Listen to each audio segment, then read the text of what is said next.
जितने भी सर्वे आ रहे हैं वो तमाम उसकी मकबूलियत की गवाही दे रहे हैं। उसके लोगों से बार बार कहा गया कि वो अकेला ही तो है और उस पर रेड लाइन लग चुकी है, मगर जवाब में उसके लोगों ने कहा कि वो अब खुद हमारी रेड लाइन है।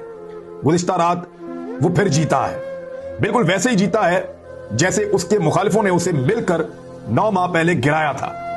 अब उसने इसका एक छोटा सा बदला लिया है, लेकिन यह लड़ाई अभी खत्म नहीं हुई। ये जो ताकतवर हल्के हैं, इनके बहुत बड़े बड़े मफादात हैं, इनके बहुत बड़े बड़े इंटरेस्ट हैं, जिनको आप कॉर्पोरेट इंटरेस्ट कहते हैं। बहुत बड़े बड़े कारोबार हैं। ये कभी नहीं चाहेंगे कि कोई ऐसा शख्स इस मुल्क में इक्तदार में आए जो इनकी मर्जी के खिलाफ इस मुल्क के इक्तदार का मालिक बने और वो सवाल पूछे और जवाब मांगे।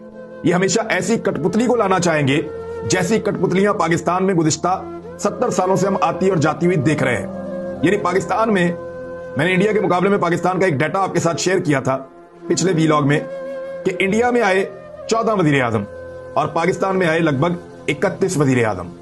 इन 1947 से लेकर अब तक की यह कहानी है। यानी इतना बड़ा फर्क है, आप अंदाजा कीजिए 75 सालों में।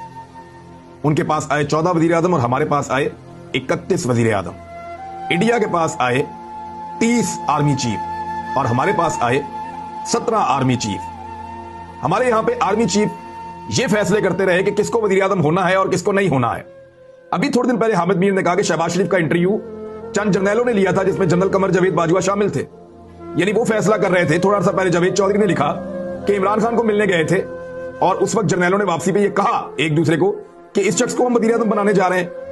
यानी यहां जर्नैल फैसला करते हैं कि मुल्क का वजीर आजम कौन होगा और इंडिया में वजीर आजम फैसला करता है कि जर्नैल कौन होगा और वो कब तक रहेगा।